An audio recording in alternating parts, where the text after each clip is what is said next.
Hello, everyone, and welcome back to Occult Perspectives. This is going to be part two of the Archangel Gabriel video series.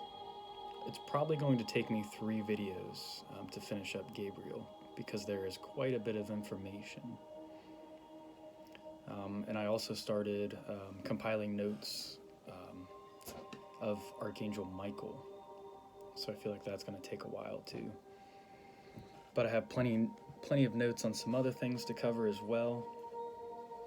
The Sefer Raziel, the Book of Raziel, and Liber 420 both. I'll get back into those as well.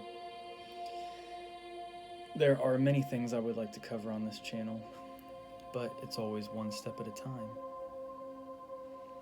Oh, and also this necklace.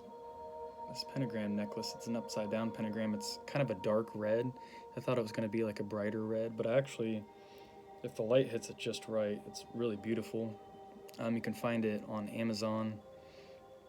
Type in red inverted pentagram Celtic, should come up. It's supposed to be a necklace of protection and abundance, and a lot of people get it confused because they think that just because a pentagram is upside down or inverted, that it's evil. It's not necessarily the case. It just means physical above the spiritual for the purposes that you're trying to manifest things. It's the whole, you really have to view it more from the as above, so below principle, and remember that everything's on a spectrum. It's different degrees of existence. So without, the upwards pentagram, without the upside down pentagram, there is no upright pentagram.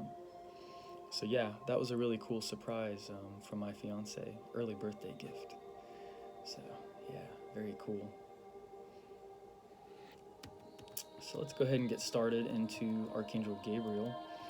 I left a note that this is where I picked up, or where I left off at the end of the last video, and where I should pick up now. So I'm just going to continue these notes. So Archangel Gabriel is perhaps key in the destruction of Israel.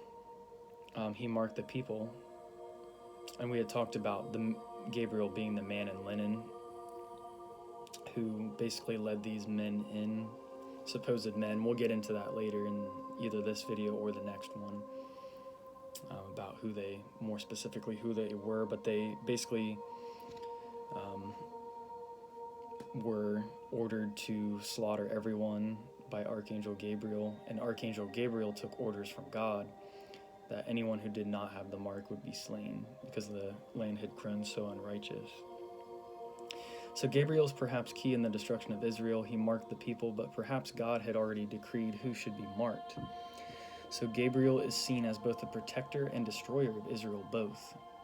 The whole angel-demon polarity, we talked about this before, kind of like the pentagram thing. It's more about how you use it. I think an upside-down pentagram is much easier to be used in a, quote, negative way, or, malevolent way, we'll say. Whereas the upright pentagram is almost always used more in white magic. That's a whole other discussion, though. I'm not going to get into all that right now. While the archangels are figures of defense and safety, the protection is only available while God decrees it. They serve God and will vanquish that which they have been commanded to, as we see in a lot of these stories. And if we're viewing it from more of a ceremonial magic perspective, I've heard that from friends who work with both angels and demons, that sometimes the angels are just really harsh, because it's more, I was just having this discussion with my friend Christian the other day, that the angels are more harsh and that they serve more the grand scheme of things. This is why a lot of people work with demons to bring about manifested change in the physical realm. If you want something, if you need something, you work with those forces, because they're closer in polarity to the physical realm.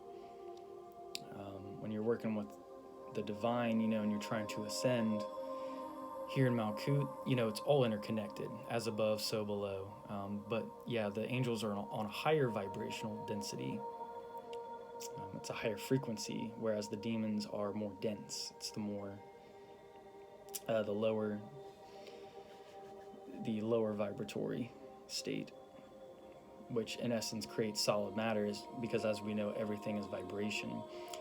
And we've talked about this before in some of the other videos, the pentagram video. If you haven't checked that out yet, please check that out if you want to learn more about pentagrams that I do here on this YouTube channel. But an upright pentagram is more electric energy, while an upside down pentagram is more magnetic, so it's going to draw energy to you more.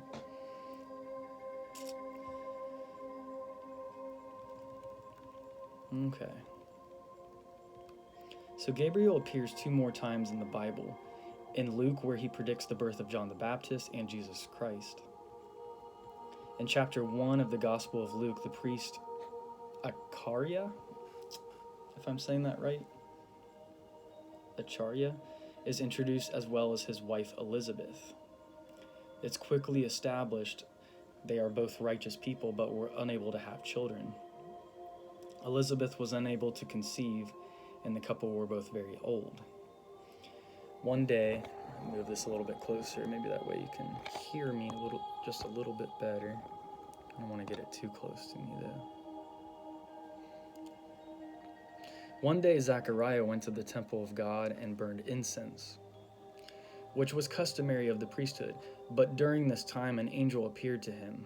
Zechariah, startled by the angel, much like Daniel, as we talked about in the last video, he is gripped with fear, and the angel tells him, and then I need to jump back to got my Holy Bible here in the Masonic version. It's got the square and compasses on the side. It's very beautiful. It is my Masonic Bible that I was initiated with. So we need to get to Luke. Better go back to the index. I should have marked these prior to the video, but as I have so many notes going on, and I already went back and had marked some things in my notes and added some things. Okay, where are you? Luke 4:76.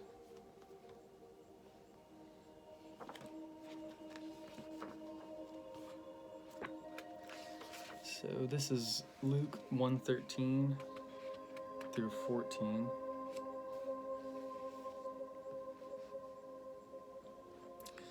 So that we are talking about Zechariah. He went to the temple of God and burned incense, which was customary of the priesthood.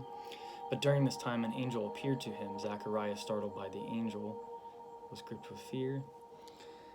And the angel said unto him, Fear not, Zacharias, for thy prayer is heard, and thy wife Elizabeth shall bear thee a son, and thou shalt call his name John.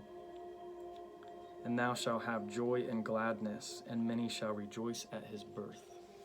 And this is the King James Version of the Bible, by the way. Zechariah could hardly believe what he was hearing, and this would lead him to question the angel, saying, how could you know this? My wife and I, we are old now. And then Luke 1:19 through 20. And the angel answering said unto him, I am Gabriel, that stand in the presence of God, and am sent to speak unto thee, and to show thee these glad tidings. Show, but it's spelled S-H-E-W, like shoe. And behold, thou shalt be dumb, and not able to speak, until the day that these things shall be performed, because thou believest not my words, which shall be fulfilled in their season. So yeah, Zechariah is silenced because he's a non-believer. And I left a note here. It says, you must believe, you must know. It's the whole Yoda thing in Star Wars. Like, you have to know. There is no try, there's only do. It's that whole vibe.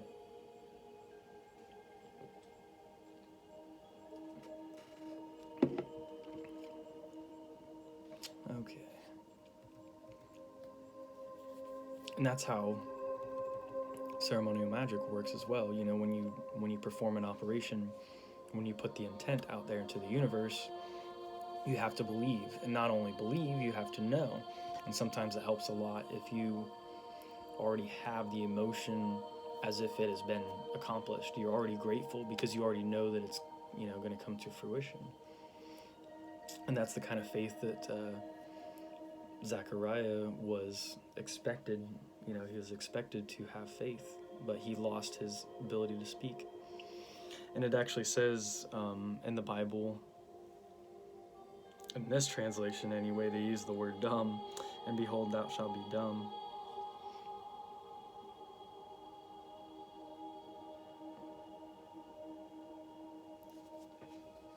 In the same chapter, Gabriel is sent to Nazareth and descends upon the Virgin Mary. It's interesting this all happens in the book of Luke. Upon seeing him, Mary is greatly troubled by his presence. And these are some interesting numbers too, if you think about it. It's Luke 1:30, chapter 1:30 through 33 are the verses. So let's go ahead and read that.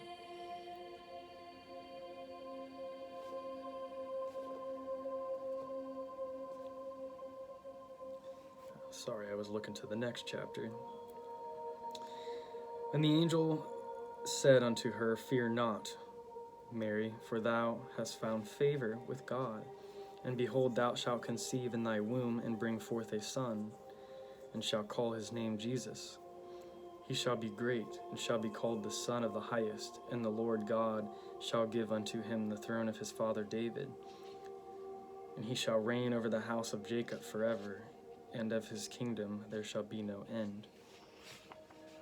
And of course, mentioning the bloodline too, you know, it all goes back to King David, King Solomon. You know, Jesus he's related to all those guys.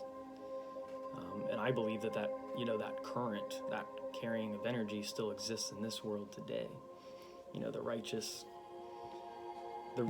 knowledge and deep esoteric wisdom, like the book of Raziel, for instance, being passed on.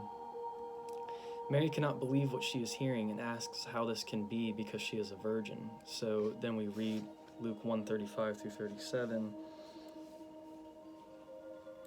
And the angel answered and said unto her, The Holy Ghost shall come upon thee, and the power of the Highest shall overshadow thee. Therefore also that holy thing which shall be born of thee shall be called the Son of God. And behold, thy cousin Elizabeth, she hath also conceived a son in her old age, and this is the 6th month with her, who was called barren. For with God nothing shall be impossible. So, like with Daniel, Gabriel provides wisdom and insight, gives prophecies. He is a messenger angel. He is not involved with the actual bloodshed in Jerusalem, but simply marks those who should be killed rather than doing the actual killing. And I don't even think Gabriel I don't know if he was the one that actually did the marking on the people, or if the men that he sent into the city were the ones who marked the people.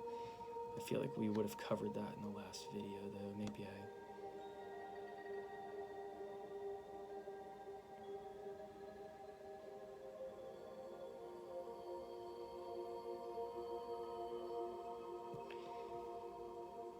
I'm going back in the notes a little bit.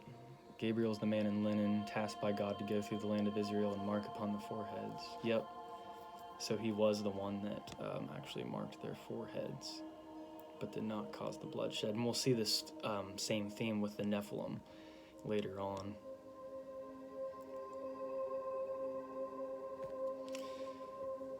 So yeah, he is not involved with the actual bloodshed in Jerusalem, but marks those who should be killed rather than doing the actual killing. Weird things about Gabriel's appearance. Daniel said he was appalled by the visions he was shown, and it left him exhausted.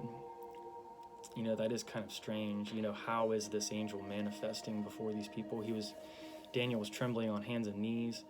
We've already heard this theme from all of the previous, visits of the angel and the stories. Due to these reactions, some say he is not the angelic and pristine being normally depicted in art, but something more gruesome. and that whole theme before, like the angels being more demonic. Maybe this is perhaps a darker polarity of the archangel. And there was somebody, I forget what your YouTube channel name was, you commented in the last video, and we got to talking about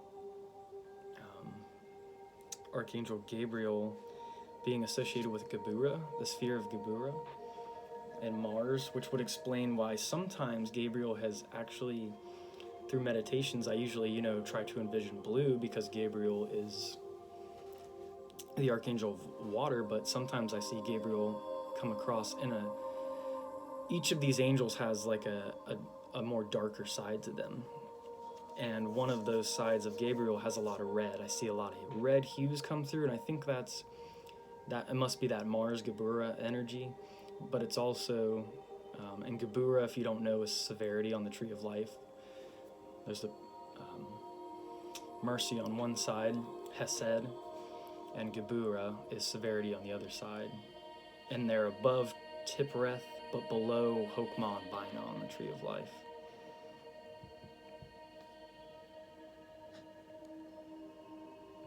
And I'm actually going to get, while we are on the topic of that, kind of the other polarity of the angels and stuff, the darker side of them or whatever. We talked about that a little bit before in the videos on Raphael. So if you haven't watched those, go check those out too. But let's go ahead and get into, let's skip the lore for right now. Because this is all just biblical and apocryphal lore, which is good to know. It gives you a little bit better of a connection with the archangel because you're hearing all the different stories and accounts that we have of these angels, in the scriptures and the sacred texts, the divine texts. Anything you can understand of the myths and such adds to your magic, whatever system of magic you're working with. If you're Wiccan, if you're working with like different gods and goddesses and such, knowing what they're about, knowing their stories, helps your magic become stronger as you form a relationship with the divine, the ultimate divine, God in its entirety, and these different aspects of God, which are, archangels.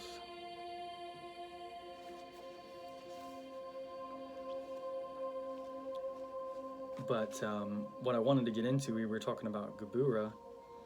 Typically, if we're going by Damien Eccles, I'm jumping into angels and archangels here. If we're talking about ceremonial magic and the Tree of Life archangels, that's different from the LBRP archangels, the Lesser Banishing Ritual of the Pentagram. Some of the archangels have the same name, but they're not technically the same angel. So the Tree of Life archangels, which you work with later on in ceremonial magic, a little bit after you learn the Lesser Banishing Ritual of the Pentagram, or you can just call upon these angels too. You can just invoke them in prayer. But Camael is like a warrior archangel, and we've talked about Camael in one of my earlier videos. That's usually the archangel associated with Geburah, and he or she, I usually see that archangel as masculine, wears red robes, crimson armor, and a helmet, and holds a spear and shield. And it's kind of like archangel, along the lines of Archangel Michael, like a very fierce warrior type energy. But Geburah itself is actually on the feminine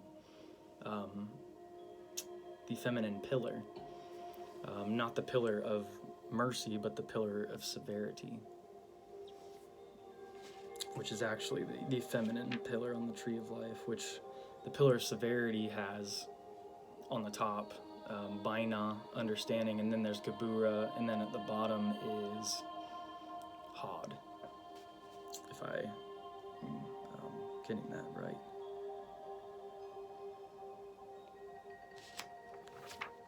So yeah, Camael, if you want to know more about Camael, check that out. But typically, Gabriel on the Tree of Life is associated with Yesod, which of course is this Sephiroth. The pillar of Geburah that we've been mentioning is up here.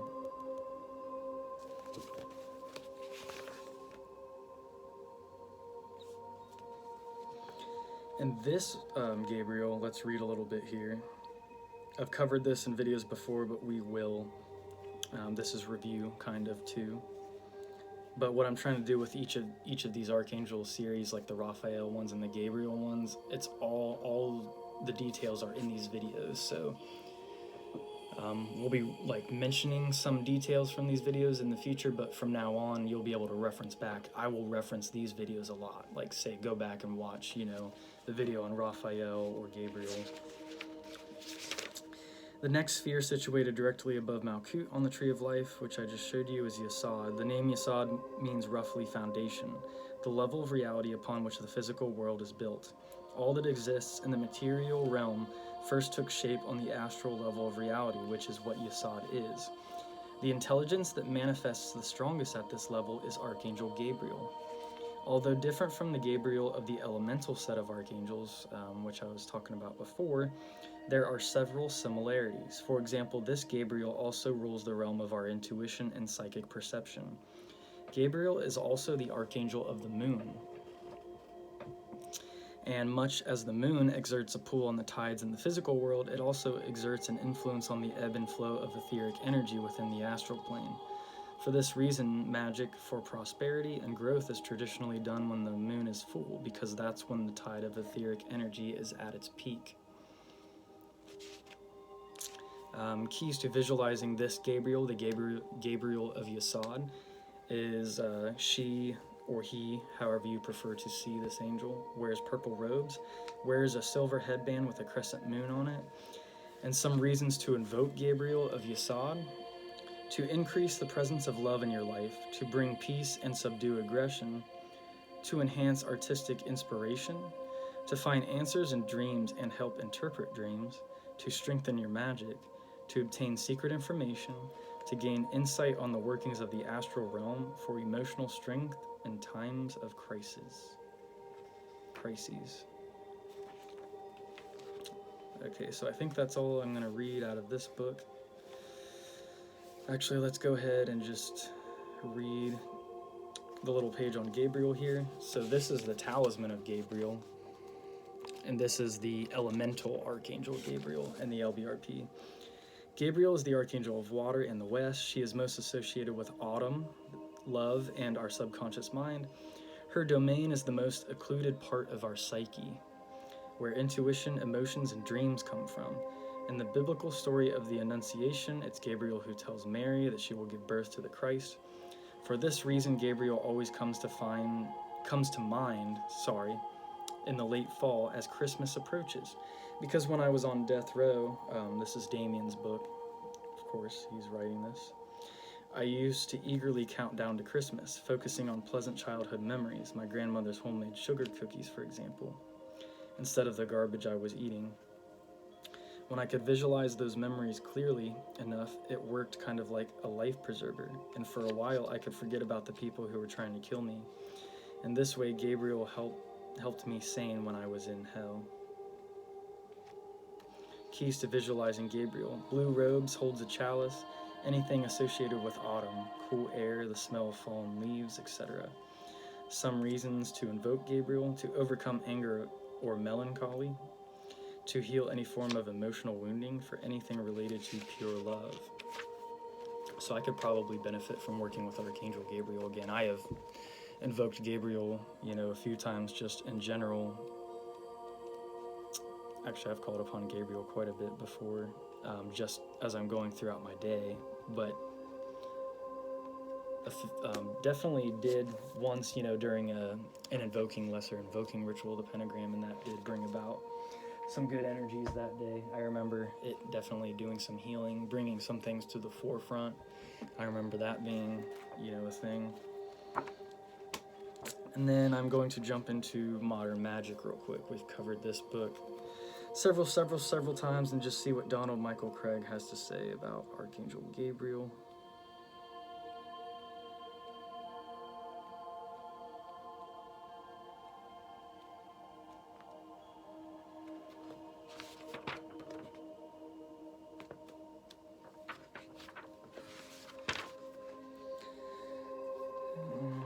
So in the directions for the LBRP, Without turning, visualize a figure standing behind you. So this is when you're invoking the archangels during the lesser banishing ritual of the pentagram. Without turning, visualize a figure standing behind you dressed in blue with some orange highlights. The figure holds a cup in the form of a chalice encrusted with gems and is surrounded by waterfalls. Try to feel the moisture in the air. Say, behind me. And he has the pronunciation in here. It looks like Gabriel with a stress on the last syllable, L. So it's Gabriel.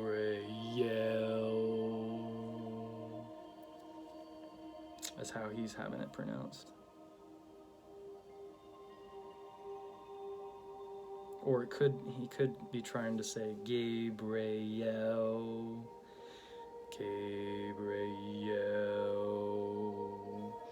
But as with everything else, I say, especially when it comes to visualizing these angels and when you can actually, see the waterfall and everything behind you and the angel and you can feel the water, it's a really, really cool magical connection when you step into that world, when you tap into your own, higher density. All of these realms, all of these beings, they're all part of us. The universe is within. As above, so below.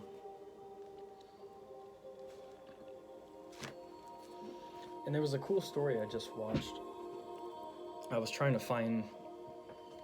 Actually, I wonder... No, I probably won't be able to find it on the laptop. There's a lady on YouTube. And if you want to know what her name is... Let me see if I can just find it real quick. But while I'm looking for this, her name, she does archangel videos that are just real short. It's about like each of the archangels. But she was saying how she was at this medical conference, and there were all these like scientists, like PhD, really smart people. And she was actually there to do a spiritual talk, and she was very nervous.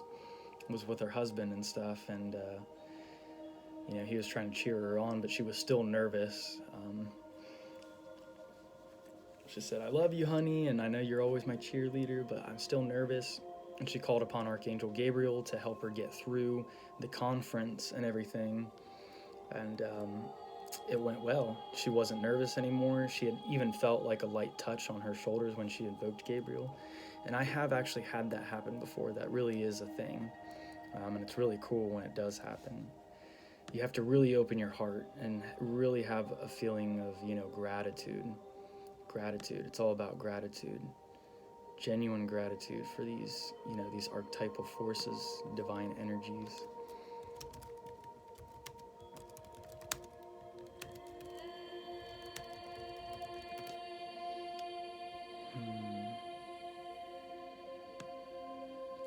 And YouTube's algorithm's so weird sometimes. When I'm trying to look up stuff on here, it's hard.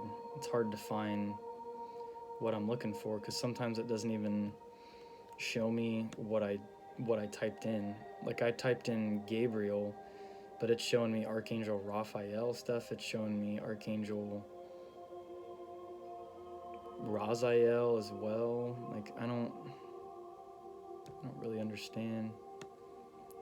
But if that story you thought was cool and it inspired you, I will find her name for you here on YouTube if you want. It seems like her channel's kind of hard to find.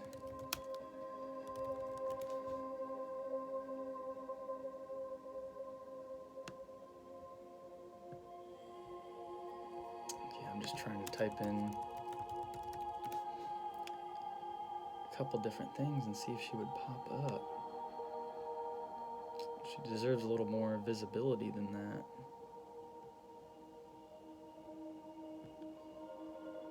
I knew I should have written down her name.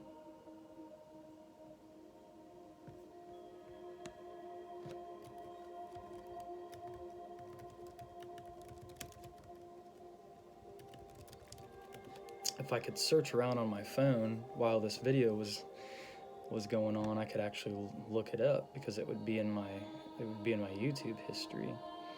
But sorry about that, folks, and sorry I spent so much time looking for that.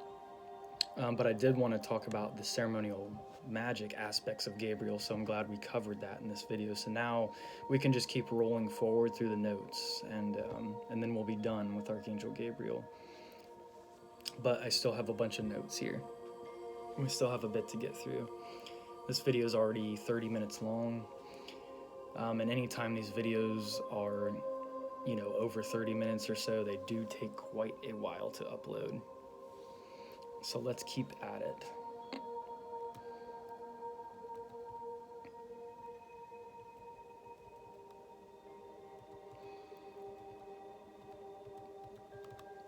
So we were talking about the darker polarity of the archangels.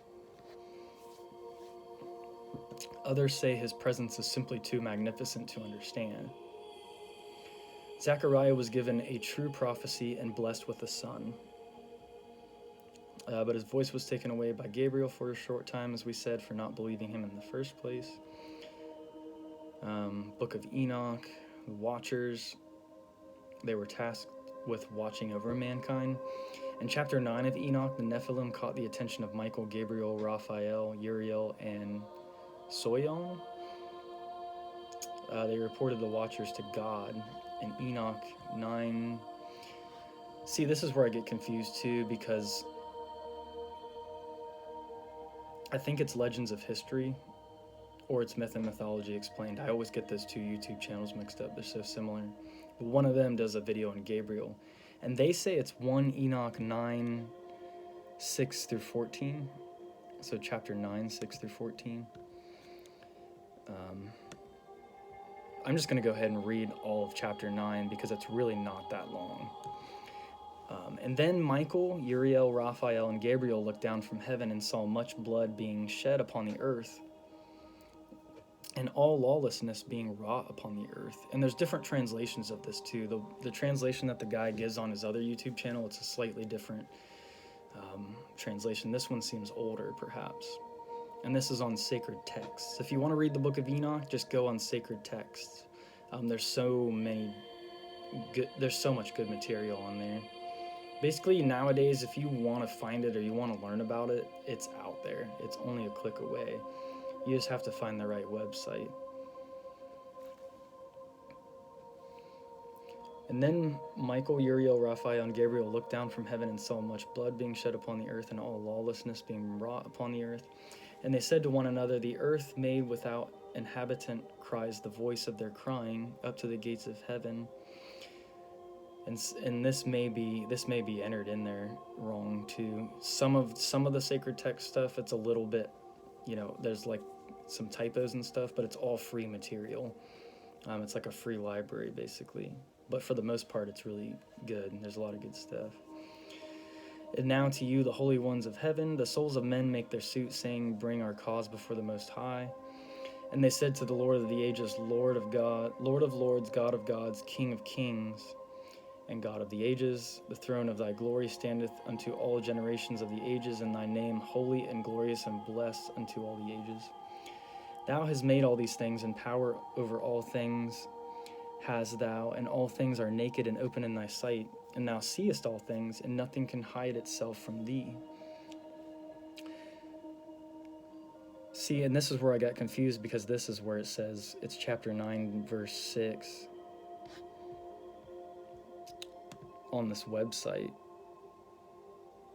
Or, I'm sorry, verse 6 through 14, but it's a little bit after this. Thou seest what Azazel, and that he's one of the fallen angels, hath done, who hath taught all unrighteousness on earth and revealed the eternal secrets which were preserved in heaven. So he's kind of like a Promethean character almost, this fallen angel, which men were striving to learn. And Semjaza, to whom thou hast given authority to bear rule over his associates. And they have gone to the daughters of men upon the earth. This part right here is what we were trying to get to. And they have gone to the daughters of men upon the earth, and have slept with the women, and have defiled themselves, and revealed to them all kinds of sins. And the women have borne giants, and the whole earth has thereby been filled with blood and unrighteousness. And now, behold, the souls of those who have died are crying and making their suits making their suit to the gates of heaven. And their lamentations have ascended and cannot cease because of the lawless deeds which are wrought on earth. And thou knowest all things before they come to pass, and thou seest these things, and thou dost suffer them, and thou dost not say to us what we are to do to them in regard to these.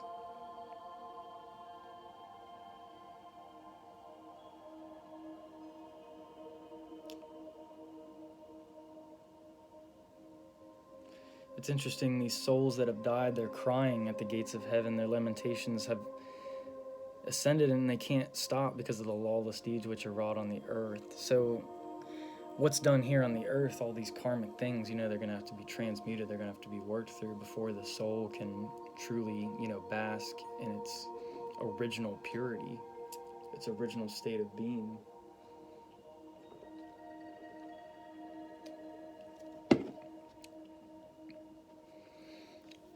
I felt like there was something else that I was going to get into there.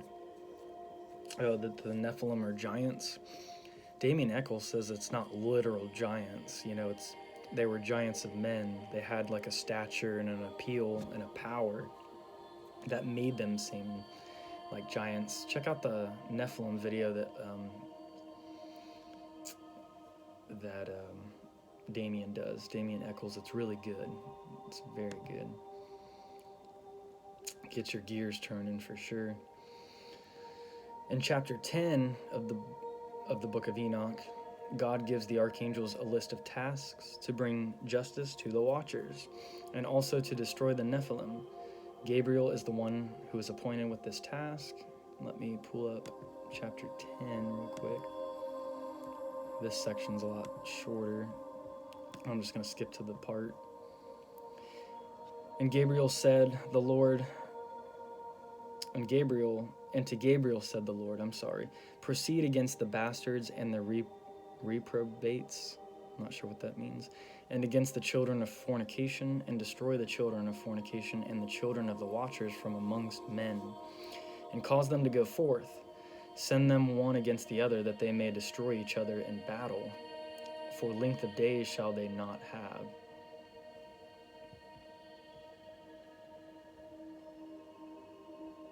Okay.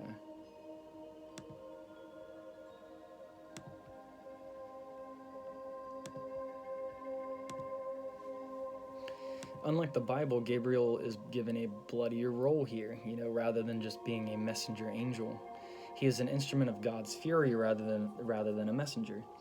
Gabriel perhaps used some power over the Nephilim that got them to brutalize one another, which is pretty much what happens. He didn't really actually end up being involved in any bloodshed. He basically ordered them to slaughter one another. They were destroyed by their own destructive nature.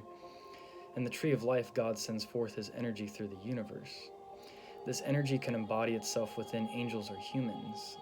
These 10 attributes, Sephiroth, this is all stuff we've covered, quite in detail before, represent a particular type of energy, in that each of these energies are overseen by archangels.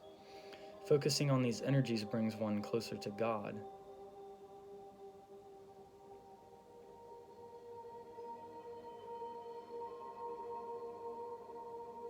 And of course, this is review info, as I said before. I'll go ahead and grab my Tree of Life chart real quick.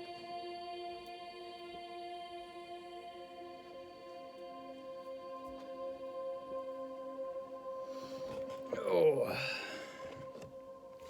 Yesod. Foundation. Communication. Yesod and Malkuth, right here, are a representative to how Gabriel acts as a conduit between man and God.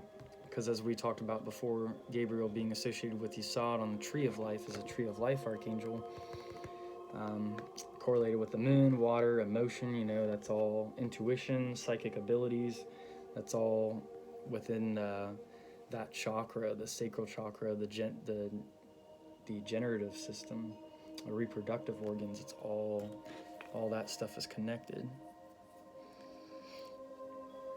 That's why a lot of traditions and stuff even, talk about semen retention and saving that energy for, the appropriate times, and it'll increase your psychic energy. One of the first YouTube channels I started watching was Mind and Magic. That's Frater Xavier, and he always talked about, anytime you spill the seed, it's called the little death. In the occult, it's often known as that. That's why a lot of men and stuff are not really materially successful or anything until later in life, because they're always running around, expending that energy. That's just people in general. That's not really just a man thing, but I do notice that with a lot of men. It takes a while for them to kind of settle down and stuff, but that's not really a sex-specific thing. That's just a people thing.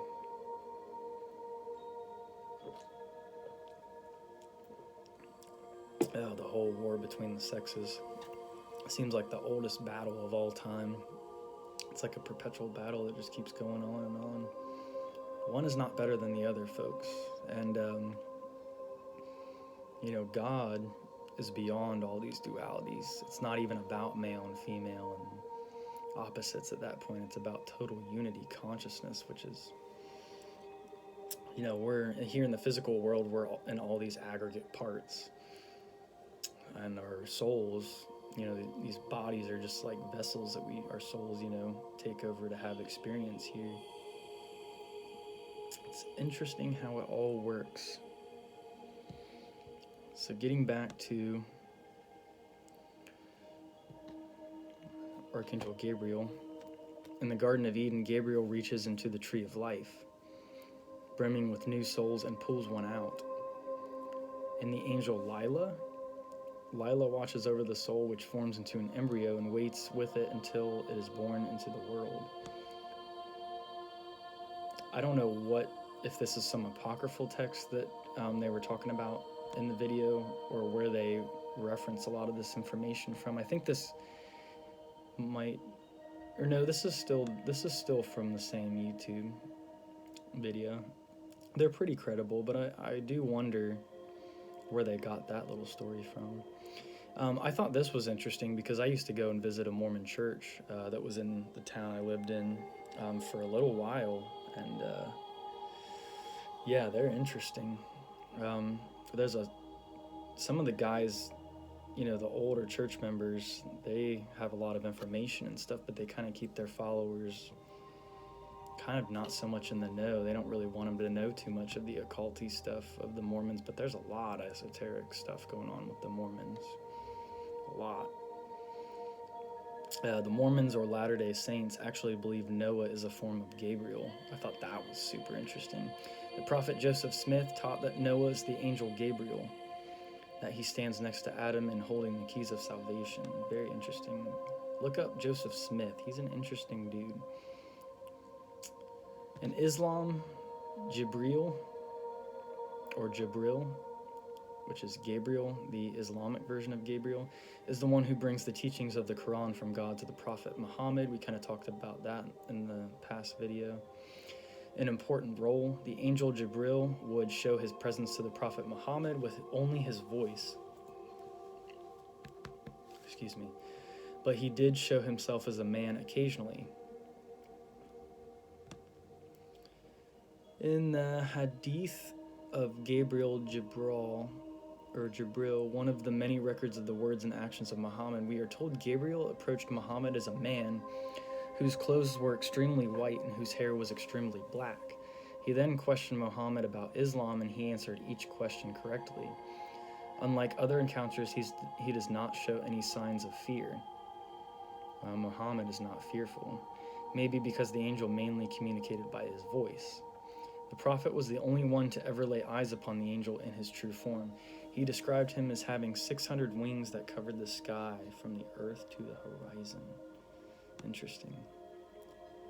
Okay, we're already 44 minutes in. This is a very long video, but I'm kind of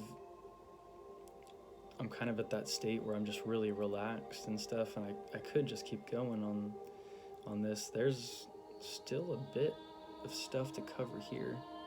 So I'm going to go just a little bit longer, and then that way we know that I won't be jumping across so many books next time. I don't think there's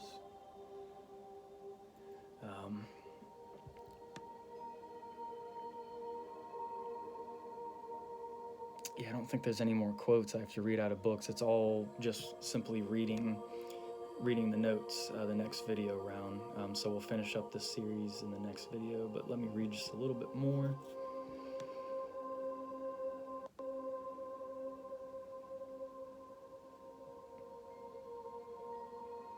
Many believe Gabriel is among us on earth, sends messages, explain how the angels work through. Okay, that was a note that I put. Of course, we know angels work through synchronicities. We'll often see certain signs or colors or something that are, correlate or correspond with the angel. And a lot of the times we know that it's a message for us, but we have to pay attention to those synchronicities happening. Symbolism and synchronicities are the language of the universe. More particularly, symbolism. Everything comes, from source through the subconscious mind, through a symbol. Gabriel also helps with stressful circumstances and stimulus required for creativity and inspiration, ingenuity.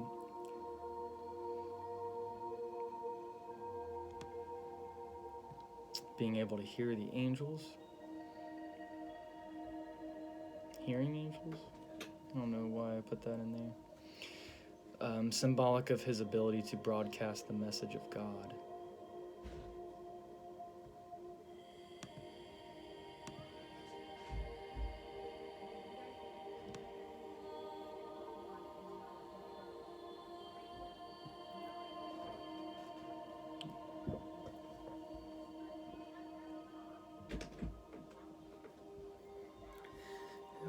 Got some kiddos home right now.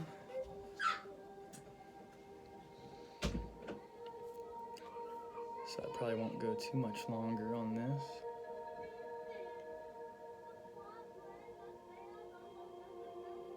So yeah, Gabriel broadcasts the message of God. He's the Lord's messenger. Gabriel means man of God or emissary of God. He is always in God's presence. Some people ask Gabriel to disclose the good news of God's promises for their lives. And sometimes I'll refer to Gabriel as she, because as I've said before, it doesn't matter. It's both sexes. So she is sometimes considered the personification of the Holy Spirit, which makes sense, although normally portrayed in the stories as male. So typically in the Bible, the archangel is considered male. But Gabriel is also a personification of the Holy Spirit, and as we know, the Holy Spirit is more feminine. The overall general archetypal energy of Gabriel is feminine, though. These kids coming in here to spy on me. It's getting on my nerves. All right. Gabriel, the power of God, the revealer, the angel of annunciation, the revealing to Mary, angel of truth, angel of resurrection, the spirit of peace and mercy. He is Lord over the moon, the benign, gentle, and kindly, spirit of aspirations and dreams, he who rules over the element of water, the governor of the first heaven, the chief ruling prince of the order of angels, the Lord of the angelic guards over paradise. The Zohar calls him the supervisor of dreams. Barrett's Magus says he is the ruler of the Martyrs. Never heard that before. The 11th order of the blessed spirits, perhaps refer to chart and book.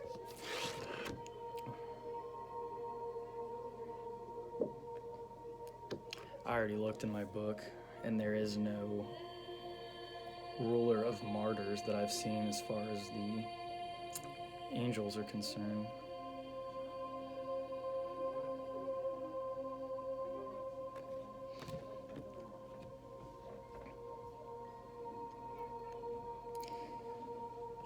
The Kabbalah says he is the angel of Yesod. We talked about that already. The foundation, angel of the north and the north wind. Question mark? That's kind of weird because typically Uriel is associated with the north, earth, and Gabriel is associated with the west, water. Gabriel is the ruling prince of Monday, purple or white. Oh, I just put that as a side note. Monday, because each day of the week corresponds to a planet in a particular color. So Monday is associated with the moon and is usually white, and more of the Wiccan, like typically a lot of the Wiccan systems, the moon or Monday would be associated with white. But if you're following the tree of life, the moon is associated with Yesod, so it actually corresponds to the color purple. It just depends on which tradition you're using. It's not a big deal.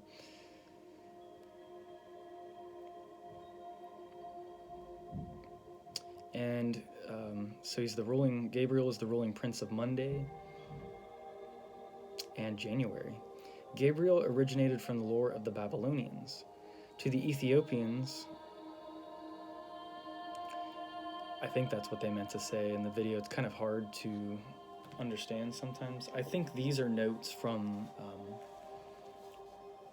I want to say, the other YouTube channel that I've been getting a lot of notes from is a YouTube channel called S.A. Reader, I believe is what it is.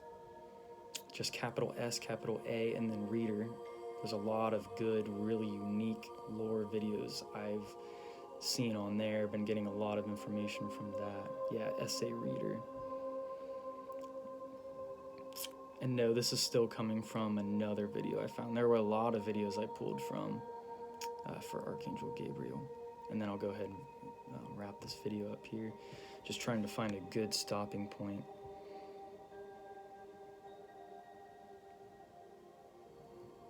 Where did I leave off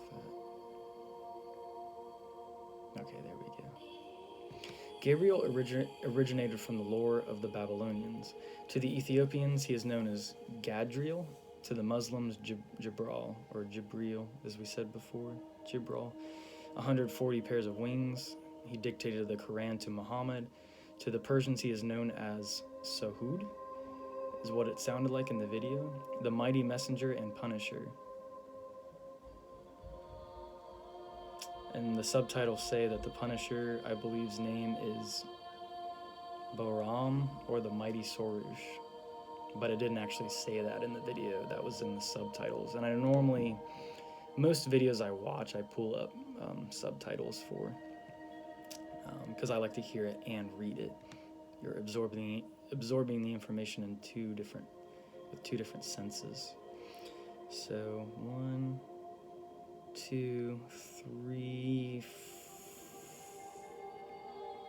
have like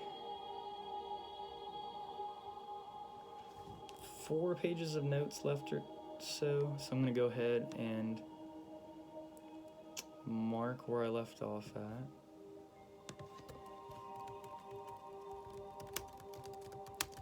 And there will definitely be one more Gabriel video, and we'll go ahead and finish up Gabriel in that next video that we do. So if you've made it through this video, thank you for being patient. I hope these videos are, helpful to you, bringing all this information, together in one place, condensing everything. Well, I don't know about condensing, but just, putting all this information in one place that it can be tapped into. And there's so many other researchers out there doing a hell of a lot better job than I am. I'm just showing you my unique perspectives from some of the experiences I've had, as a ceremonial magician and, being involved with the Masonic fraternity. I am Tyler Smith. If you don't already know who I am, which I'm assuming you do if you're probably watching this video, I am the host here on Occult Perspectives. If you like this video, please subscribe. If you want to be notified of new videos, please ring the notification bell and give this video a like. Thank you very much for supporting this channel, and I hope you all, have a blessed day. Whenever it is that you're watching this, wherever it is that you're watching this, know that we're all just going through the experience of life, and we're just doing the thing. This is the experience. There's so much more to go. We're only getting started. There's an infinite amount of possibilities. I joke all the time, about, we could be having any experience right now of all potentialities. The way that a lot of people choose to live is, it's very questionable, so we need to focus on ourselves and just stay strong on our own path, and we'll attract that which is meant for us, and that which isn't, can go do its own thing. So, alrighty, peace and blessings, everyone. Take care, and until next time.